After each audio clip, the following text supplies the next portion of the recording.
you'd be surprised at how many insurance calls I have that are tears and prayer and celebrations and all of this kind of stuff because there are all these things that are consistently happening.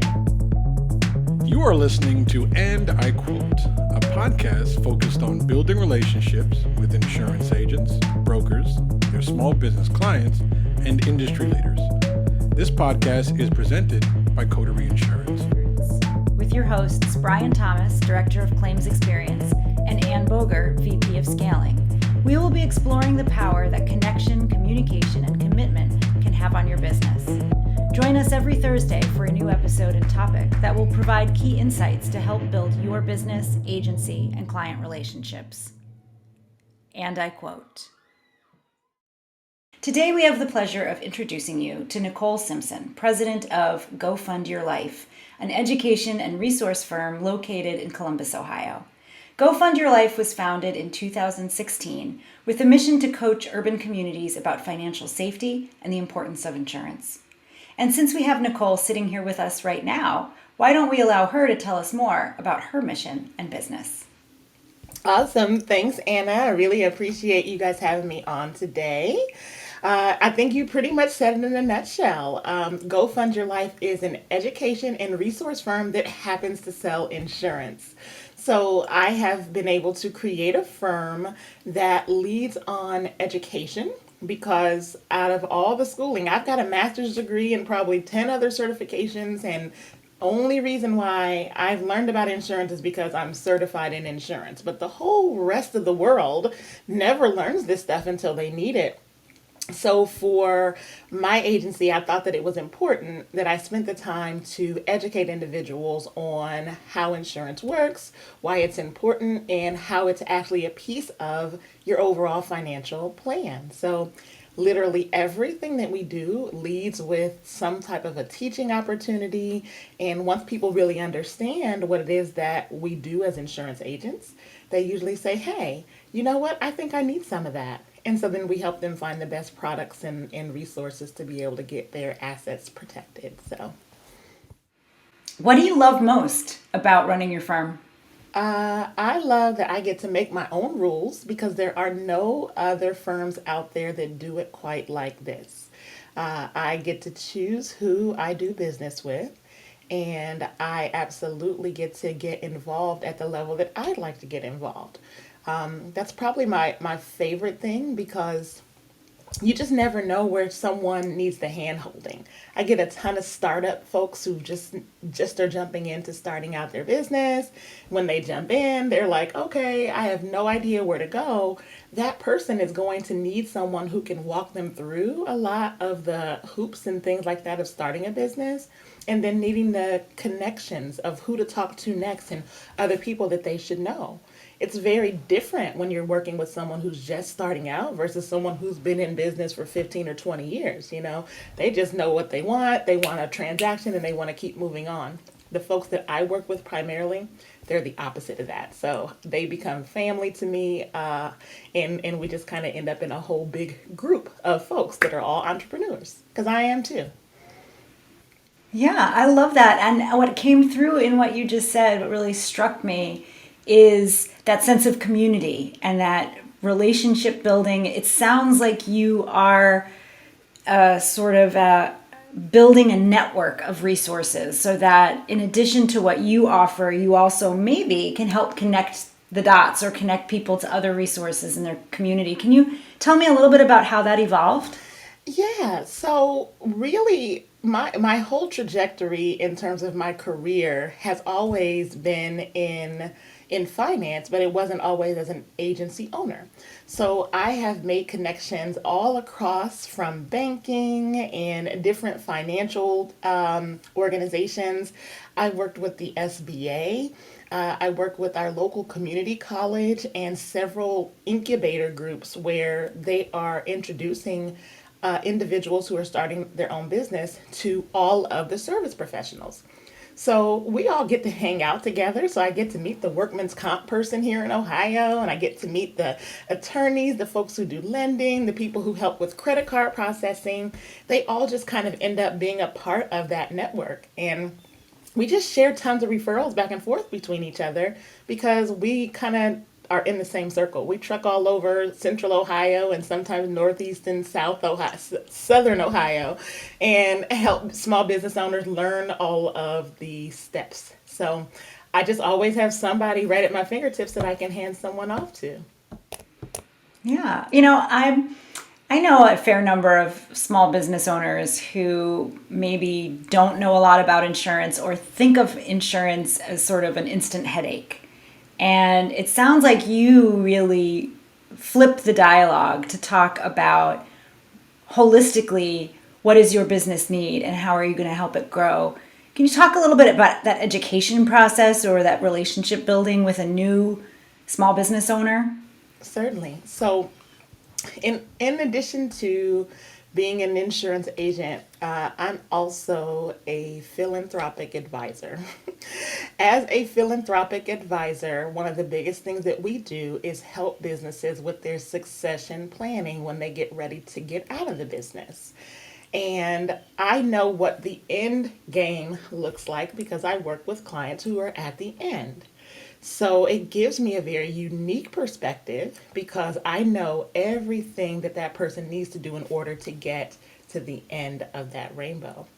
So I spend a lot of time helping my clients see past the first 6 weeks, 6 months, 12 months, and start looking at 6 years, 12 years, and 24 years, and what that actually is going to mean in terms of how they are setting up their foundation of their business and making sure that these are all the things that could go wrong because being in business is a risk. It's a very high risk thing just to step out and say, I'm not going to clock in anywhere. I'm going to make my own rules. I'm going to run this business. Chances are you're going to make some mistakes. In fact, we even expect you to make some mistakes. We expect some things to go wrong, but we don't want that to derail what your plans are in terms of being able to get that business to a point of being able to sell it or being able to transfer it on to the next generation or whatever your plans are.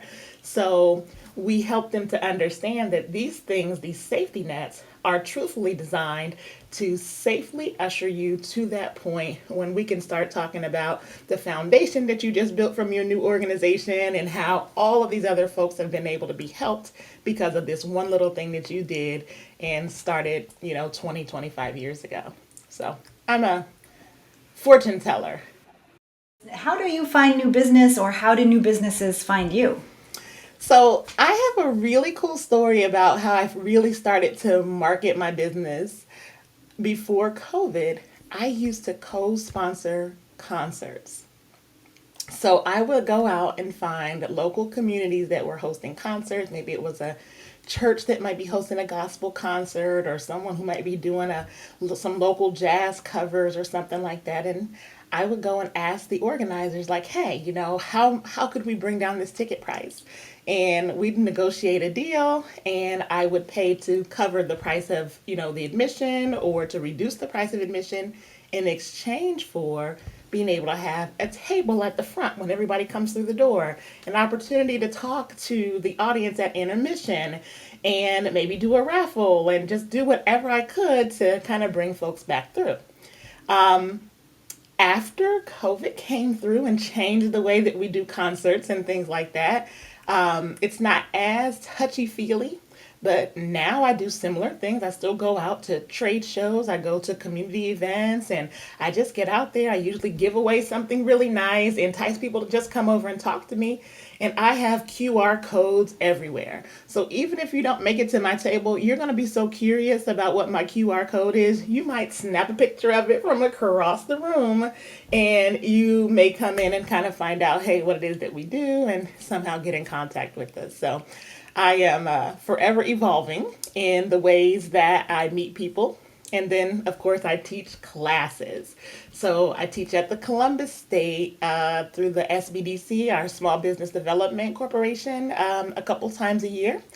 Some of the other incubator programs, as I mentioned before, and then sometimes I'm doing online training. So I may do a Facebook Live where I'm inviting people on to learn about a new policy or a new program, or hey, the weather's changing here in Ohio and it's raining. Do you have water backup coverage? Do you have these kinds of different things? So I'm just always trying to invite people in to learn something that they didn't know and offer them the opportunity to find out how I could help or anybody from my team can help them. I imagine if you're at a booth in front of a concert, there's a certain personal way you're reaching out to people. As you switch to more of an online presence during COVID, were there certain techniques you used in social media or other places to help sort of translate that to that other medium? The biggest thing about the social media is really consistency, because people don't always know that you're out there. They don't know to go look for your content. But if someone does come across a piece of your content and they like it, they're going to come back looking for more. So chances are you may have made a month or two worth of content and it may be all out there. And then once the people find it, they'll go back and check out all the other things that they didn't know about before they found you. So it's difficult to be able to gauge when the people are going to show up on social media because there's no ticket booth, right? There's no day that social media opens and closes. So it's always open 24/7. And, just being there when you know that your folks are going to be there. So technology helps us now. So they tell us, hey, your followers are more likely to be on social media at this time or that. So I use some of those technology pieces and I try to make sure that content is available during the times that my followers are naturally going to be online so that they can kind of see what's going on, what am I doing. And I notice it usually takes about 3 to 5 business days for something on Facebook to really get traction. Interesting. So I might post something on a Wednesday and then it may not start getting a ton of views until Friday, Saturday, Sunday, Monday, but it's been out there and I only had to do it once, and whenever that person had to come back and see it, it was there for them. So you're a small business owner yourself, running your firm. You took a stance to say, I'm going to make my own rules.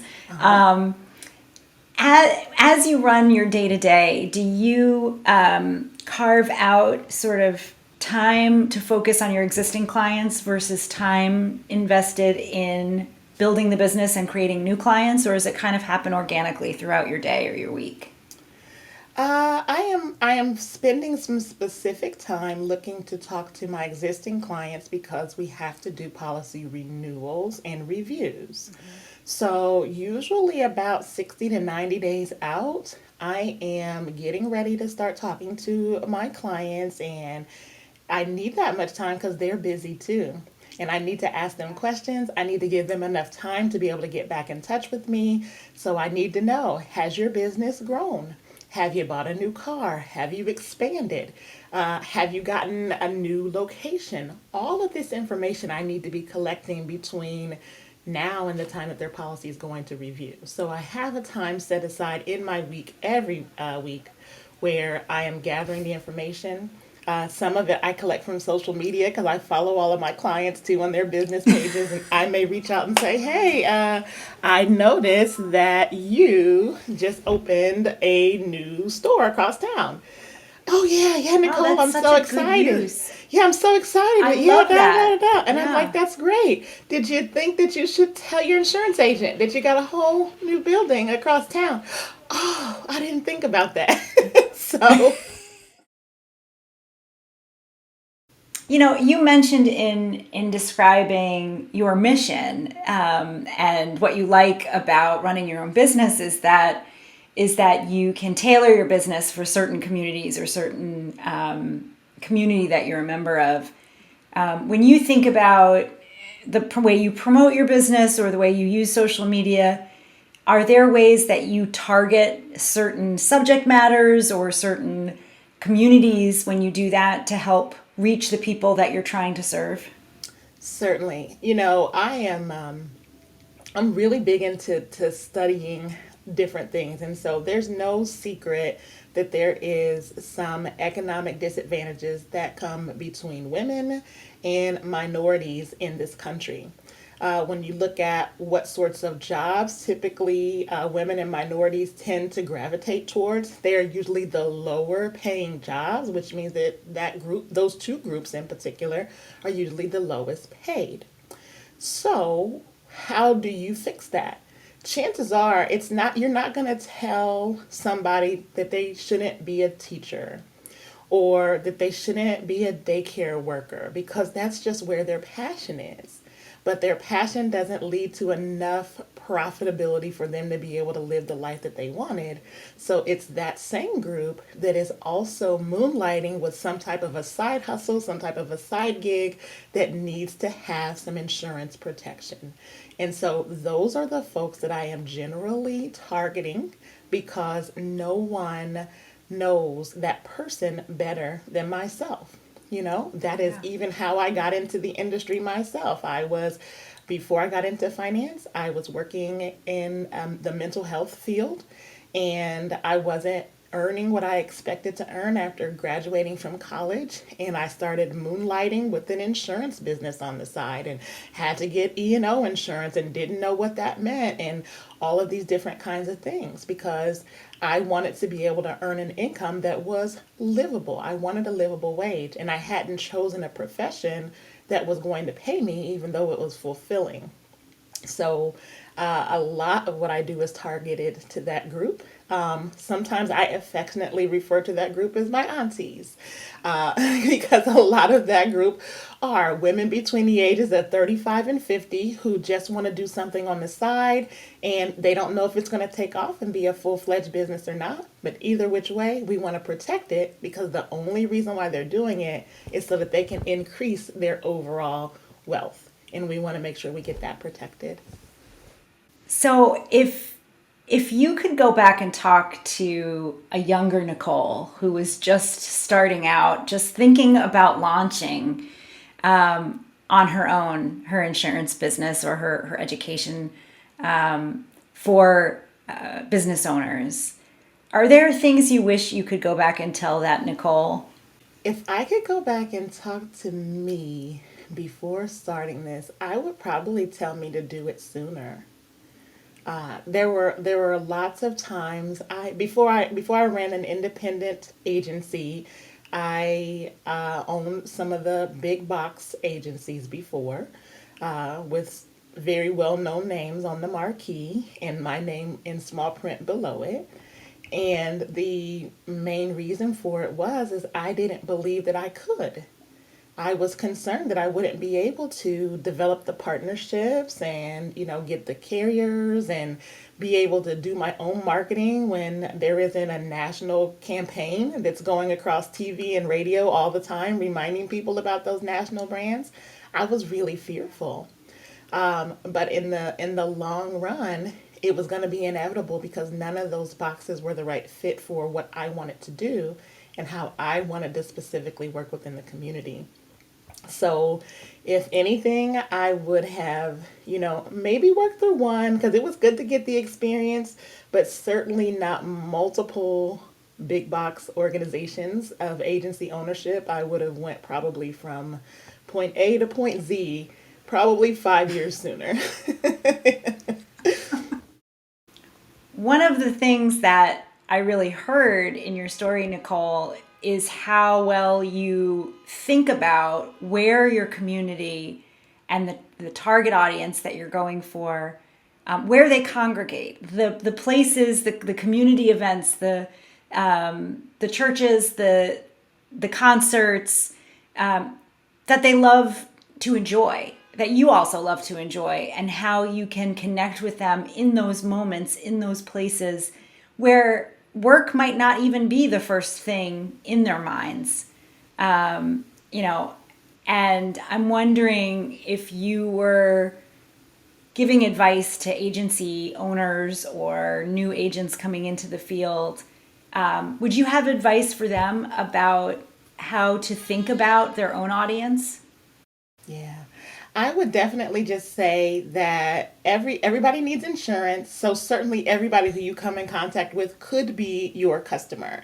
But everyone is not your target customer. Your target customer is probably going to be the folks who are either most like yourself or most drawn to something that you have that they do not. So you have to really figure that out for yourself. And then once you identify who that target is, you really just want to rinse and repeat and continue to go and find that same person again. So for me, I knew that I was specifically attractive to a specific group of individuals that like to do a certain type of hobby and all of those things. And I was able to track it through all of my social media and everything that I use that kind of confirms that. This is kind of who is following you naturally. Once I knew that, I got to really learn what's considered that client avatar. So I knew everything about them. So every time I met with that new client, I was an expert in that particular niche. So I would just say that look at what's natural, figure out what that is, and then once you've landed that client that is within that market, just continue to go out and look for their twin because they're out there. You know, everyone has a lot of the same and similar problems that need to be solved and in a specific niche, and that's what you want to go out and find. I help startup business owners.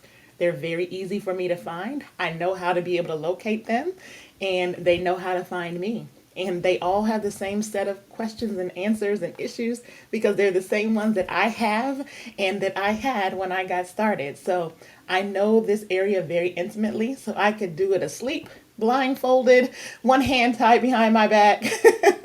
It will become second nature to you once you know you are in that target market. And it won't feel like you're marketing. It will literally just feel like you're going to hang out at a concert or going to go meet with friends somewhere because it is just what you do. It becomes a part of you. I love it. Yes. And I go looking for all the fun places like salons and restaurants. Those are some of the best businesses to work with because you get to eat well. Your hair's always nice. You got all these great relationships. So you can really make your insurance business a lifestyle business if you want, just depending on where you want to focus, you know. I love that. Wow, thank you so much, Nicole. It's been such fun talking to you today. I feel like I could keep talking to you indefinitely, but we are somewhat time limited, and you are a busy woman. So I just want to thank you again. This has been such a pleasure. I hope we can talk again soon. Thank you. Yes, indeed. If we keep talking, I'll sell you some insurance. So let's just go ahead and go. I know you will. Thanks for listening to And I Quote, a podcast emphasizing the importance of building trustworthy relationships that can help grow your business through educational conversations with independent agents, small business owners, industry leaders, and experts. This podcast is brought to you by Coterie Insurance. Coterie Insurance is simplifying small business insurance through agents, brokers, and partners. If you're interested in becoming a Coterie producer, you can click the link in our show notes or description. Don't forget to subscribe to the And I Quote podcast so you can get notified when a new episode is released. If you would like to be a guest on our podcast, please fill out our form by clicking the link below.